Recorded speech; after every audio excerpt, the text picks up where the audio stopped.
जब हमें कांग्रेस को गिराने में टाइम नहीं लगा तो ये 15 साल की पार्टी किसको इसको गिराने में टाइम लगेगा क्या सर? इसको गिराने में टाइम लगेगा हमें? इस्तीफा इसका छीनेंगे, लेंगे नहीं, छीनेंगे। अगर इनने हमें प्यार से इस्तीफा नहीं दिया तो हम सीधी सी बात है इन पे प्रेशर बनाएंगे इंटरनेशनली। जाति धर्म में प्रोटेस्ट नहीं बटा हुआ है, जाति धर्म में सरकार बटी हुई है। आपकी सरकार बटी हुई है जाति धर्म में। उसने किया क्या? जाति और धर्म में तो बातें हम लोगों को मजबूत नहीं है, वो मजबूत नहीं है, वो अपने आप को तेज समझती है, हम लोगों को बेवकूफ। भारत के नागरिकों को कॉकरोच से कंपेयर कर सकता है, उससे गिरा वो कौन है? क्लैरिफिकेशन नहीं है, एजुकेशन नहीं है, तू एजुकेटेड नहीं है क्या? क्लैरिफाई नहीं है तेरे अंदर, कोई क्लैरिफिकेशन नहीं है तेरे अंदर, कोई जस्टिफिकेशन नहीं है तेरे अंदर। तुझे हमने इसलिए बनाया था कि तू हमारी मतलब की कहने वाली बात है, हमारा फैसला करवाए, हमको न्याय दे, ये नहीं कि सरकार के तलवे चाटे।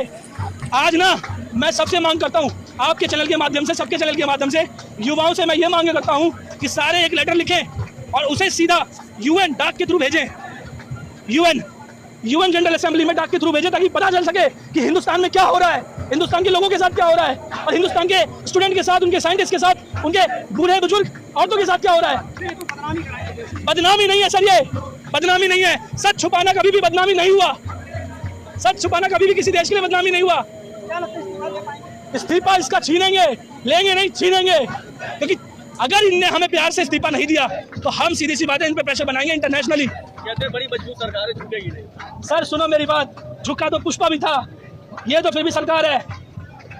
और सीधी सी बात है, सरकार की बात करते हो ना, सरकार की बात, ये सरकार तो बिल्कुल सरकार नहीं है, ये डिक्टेटरशिप है। और डिक्टेटरशिप को सीधी सी बात है खत्म किया जाता है, गिराया जाता है, और ये गिरेगी, चाहे वोट के थ्रू गिरे या सरकारी प्रेशर के थ्रू गिरे, पर ये गिरेगी। 240 वाली बीजेपी नहीं है, सीटें बढ़ गई।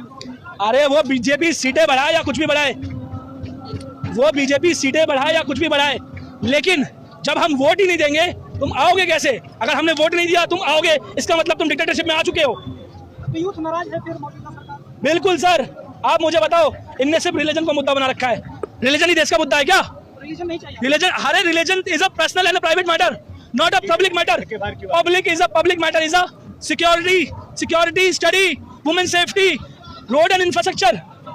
अगर आपके पास वो भी नहीं है, जॉब भी नहीं है, तो आप कहा, आपने कहा कि मतलब की गवर्नमेंट चलाई है? कौन से गवर्नमेंट में हो आप? अगर आपके अंदर इतनी सी भी सेंस नहीं है तो आप अनपढ़ गवार जाहिल में नजर में सब कुछ हो आप।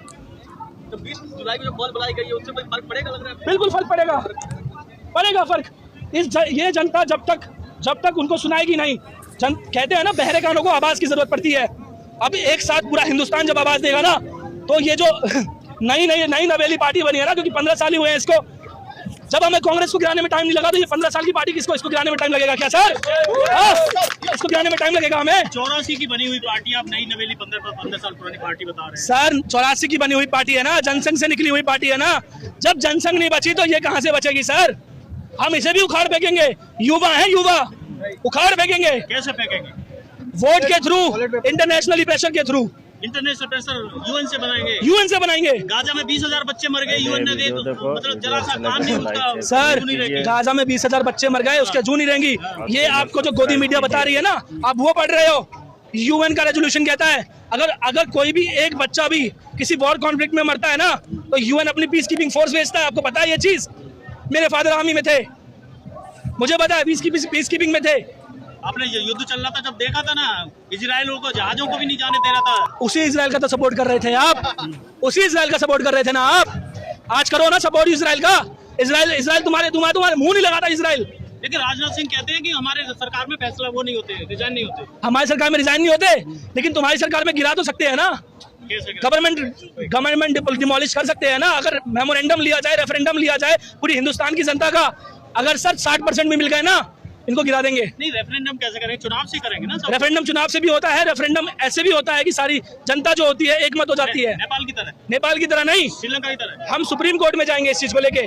हम सुप्रीम कोर्ट, हमारा सुप्रीम कोर्ट के चीफ जस्टिस नहीं तो तुम्हें सर चीफ जस्टिस जो है ना, जरूरी नहीं चीफ जस्टिस ही हो, हम पुरानी बेंच को बोलेंगे। अरे महाराज, एक वकील गाली देके चला जाता है चीफ जस्टिस को। सर हम पुरानी बेंच को बोलेंगे, मार के चला जाता है। आप समझे नहीं?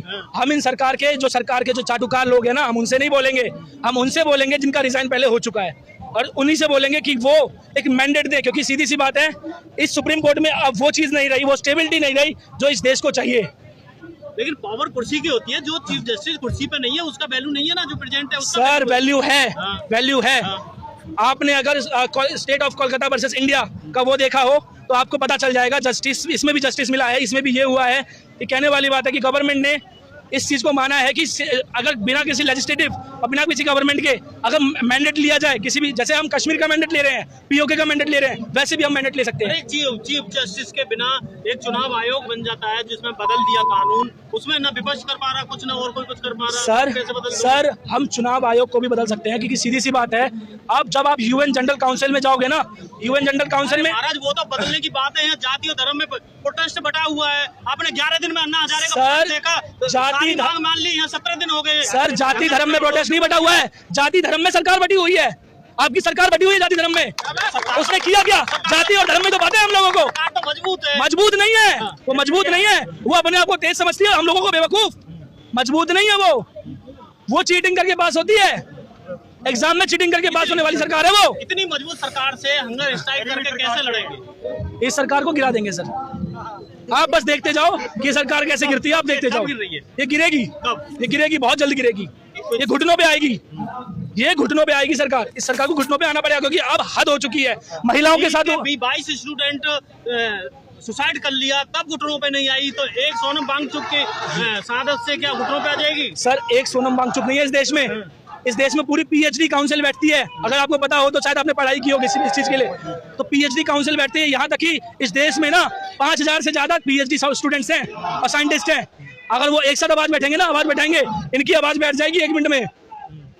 अब ये जो है ना इनके सत्ता के भूखे लोग, ये भूखे भेड़िए, इनको सीधी सी बात है लाठी से मार मार के भगाना पड़ेगा। महाराज जज और वैज्ञानिक तो लाइन में लगे हैं, हमें बीजेपी का टिकट मिल जाए, रिटायरमेंट के बाद सदस्यता मिल जाए। मुझे बता दो कौन सा वैज्ञानिक, चले जाए, मुझे बता दो कौन सा वैज्ञानिक बीजेपी में बैठा हुआ है? वो चीफ जस्टिस जिसने राम मंदिर का फैसला दिया वो सांसद रहा ना, और एक सवाल नहीं पूछा। मुझे बता दो कौन सा वैज्ञानिक इस सरकार में बैठा हुआ है? कौन सा वैज्ञानिक इस सरकार में बैठा हुआ है? वैज्ञानिक सरकार को बदलेंगे। मध्य प्रदेश का वो सीएम वो वैज्ञानिक है, ये हमारा प्रधानमंत्री वो वैज्ञानिक है जिसकी डिग्री फेक है, जिसकी डिग्री फेक है। वैज्ञानिक आप जो बोल रहे हो 2011 2012, चलो उसमें गलत हुआ, उसमें गलत हुआ। सरकार 2014 के बाद आई है, क्या किया इसने देश के लिए? क्या किया? मुझे एक चीज बता दो ना। बोल रहे हैं कि इंफ्रास्ट्रक्चर डेवलप किया, कौन सा इंफ्रास्ट्रक्चर डेवलप किया इसने? जितने भी डेवलप किए सारे अदानी अंबानी के पास है। क्यों? हमारा पैसा, हमारा टाइम, हमारा काम, जिस जॉब में हम लोग हैं वहाँ टीडीएस कटता है, और वो टीडीएस कहाँ जाता है? सरकार की जेब में। और सरकार अगर हमें क्लैरिफिकेशन नहीं देगी कि पैसा कहाँ गया, तो हम पूछे नहीं क्या? हम पूछे नहीं क्या? पूछने को मना नहीं कर रहे, पूछेंगे। सुनो मेरी बात, पूछेंगे, क्योंकि सीधी सी बात है, ये गवर्नमेंट जो है ना, ये नौकर है। This is not a king, this is not a imperialism, this is a democracy, proper democracy. ये जो है ना, ये सिर्फ एक व्यवस्था को चला रही है। सुनिए मेरी बात, व्यवस्था। अगर मैं ऐसा किसी कंपनी का ओनर हूं ना, तो मैंने अपने नीचे बस एचआर बैठा रखा है, वो कि खाली एचआर है। जब तुमको पता है कि सरकार पर कोई फर्क पड़ने वाला नहीं है, 22 स्टूडेंट सुसाइड कर लिए, अब ये भी स्ट्राइक पे बैठे हैं, इनसे भी कोई फर्क नहीं पड़ा, तो हंगर स्ट्राइक का कहाँ तक क्या तुक है? ये कहने का सर फर्क पड़ेगा, फर्क पड़ रहा है, हाँ फर्क पड़ रहा है। 20 तारीख को संसद घेराव, सुनो मेरी बात, क्या फर्क पड़ेगा? क्या मैं बता देता हूँ ना फर्क क्या पड़ेगा। सुनो मेरी बात, हम संसद घेराव करें या कुछ भी करें, उससे तो बात की बात है। फर्क ये पड़ रहा है सर कि सरकार की जो छवि है ना, सरकार का जो ईगो है, घमंड है, घमंड रावण का भी नहीं चला था। समझ में आई बात? जो घमंड है ना वो पब्लिक के सामने आ रहा है, ठीक है, पब्लिक के सामने आ रहा है। सुनो, घमंड पूरे देश के सामने आ रहा है कि जिसने गलत किया वो सरकार में बैठ के रेवड़ी खा रहा है, और जो बंदा जिसने देश के लिए सब कुछ किया वो जेल में गया, उसके बाद आज प्रोटेस्ट में वो बंदा भूखा है। घमंड दिखा रहा है सर सब लोगों को, और ये घमंड ना आगे की जो इलेक्शन होगी ना, सरकार को बहुत अच्छा प्रॉफिट देगा, इतना अच्छा प्रॉफिट देगा कि सरकार जाएगी।